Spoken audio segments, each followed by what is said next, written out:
All right, what is going on, everybody? We're back. We're doing another review after Val di Sole in Italy. Now, this looked like one of the gnarliest races I've seen in a long time, and this really confirmed me liking the fact that I have retired from downhill racing. When I see a track like Val di Sole get that muddy, that slippery, that wet, I want nothing to do with that. Hats off to everyone that obviously competed on the weekend and just got down and just got through it, because Val di Sole on a good day, I would say would have to be the gnarliest World Cup track we race. And when it rains like that, the holes get bigger, the rocks get slipperier, the roots get slipperier, everything, it's like you're fighting for your life the whole time. And it just gets harder and steeper and sketchier as you go on. And to have that from day one and 3 days of constantly figuring out what the grip's like, what the lines are like, how it's changing. And yeah, hats off to everyone that competed on the weekend. I don't think I've seen so much carnage from Instagram or YouTube or whatever source you get your information or your footage from.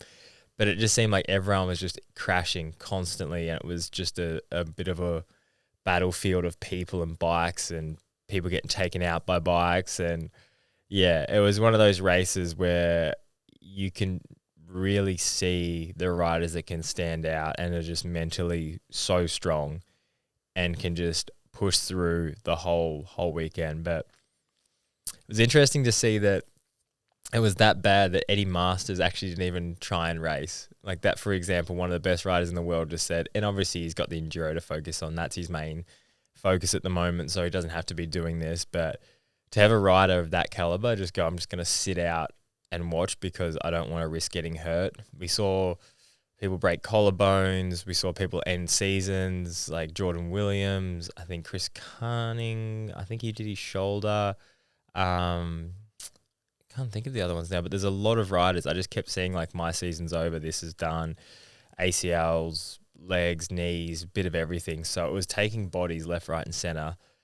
And yeah, like again, I'm like just couldn't be happier to not be racing that racetrack. But we'll go through the results and kind of what I saw and how I felt. So I was saying in the last episode, I thought Tahnee was going to start finding her feet and getting that consistency. She came out quite well, but she hasn't been able to find that top step for a while. But to get back up there, it's cool to see. I think that's going to give her a great deal of confidence, especially when she can do it on a track like Val di Sole, which is so sketchy and which is so hard to ride. And it's like, okay, I can mix it with the top girls and I can do it on a track that is this hard. And now I think the confidence of going somewhere like Leger, she used to live in Morzine. It's almost like a home race for her. She obviously speaks French. I think she's going to be a real hard person to beat there. I think Valley's going to probably be pissed off. She crashed and she was in fourth. Marine Cabarrou was in second, just 0.3 off. So she's obviously found her form again as well, and she's getting those consistent results. So the girls are so consistent, and there's so many that can win now. Monica Hasnick, she was third. She always does well at Val di Sole. And Miriam Nicole was back as well. So she was in fourth and Valley was in fifth, actually. And it's just crazy that all of those girls in the top five, you would not be surprised if any of them could win. So that it's cool to see that it's not just Valley dominating. Obviously, she did really well at Leogang and put a lot of time into everyone, but then to come back and still obviously do really well and crash and still get fifth shows that she still has the pace to have those dominant runs. But you've still got to get down. You still got to stay on your bike. And if you're not doing that because you're pushing too hard, that's racing and that's just the game. So super interesting to see the mix-up in girls with obviously Valley winning, Tahnee winning, Marin winning, and I think it's just going to keep changing, chopping and changing as we go on.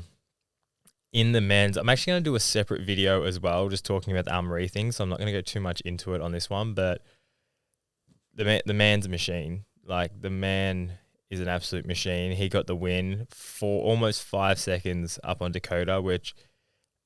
Again, hats off to Dakota. He threw one down. He was in the hot seat for a long time, and I honestly thought it was going to be either between Finn or Amaury. Troy actually impressed me. He's not normally known as a wet rider. I know he's a Val di Sole specialist. He's crashed and got third there, so he knows how to ride the track. But when it gets slippery, Troy's not normally my go-to guy that I think is going to do really well. He's obviously super consistent, super good rider, but I thought in the wet it might be a bit tricky for him. But Finn got third, 5 seconds back. Troy was 6 seconds back, and Loic on the podium was 8 seconds back. Now, Val di Sole is just one of those tracks where if you can figure it out, if you can nail it, there is so much time to find. You look at like Sam Hill's run at World Champs. Mark Beaumont did it, put like 3 or 4 seconds into people. Laurie Greenland's done it. Danny Hart's done it. It's like if you can find the flow of Val di Sole, they're normally the people that win it by a lot. It's either you're on or you're not. And if you are on, you can find so much time at that track. And I think it's been getting harder because of how they're kind of turning it more into a bike park track and taking out a lot of the different line choices and all these different things. But I think with obviously the weather coming in and playing such a role that it kind of got back to that old Val di Sole with so many different lines and you had to really think on your feet. And you look at how creative some of the lines were that Amaury did. He did one inside in particular right in the middle section where he just cut all these holes out, just went inside straight into a berm. And I was like, if you can just be consistent and do stuff like that and think outside the box and run those, some would say maybe questionable lines, but pull them off at Val di Sole, I think it just saves your body as well. It saves a lot of momentum.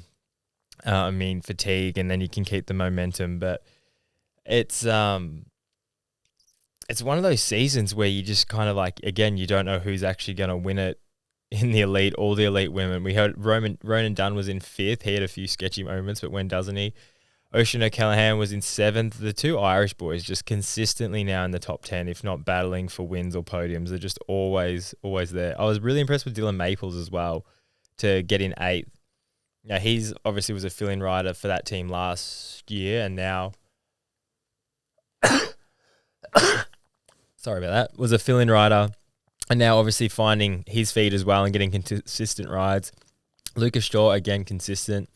I think he wants more, though. Like, well, obviously we always want more, but I'm waiting for Luca to get a win. I really think this season at a race, I think he can win a World Cup for sure, and I really think you see the momentum at the first round and then even the second round, and you see where he's like floating around that top 10, top 5 mark.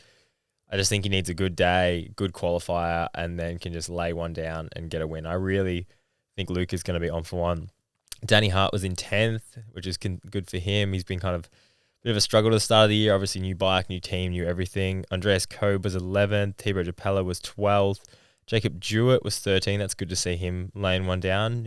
Bernard Kerr had a big crash and got concussed, so he did not compete.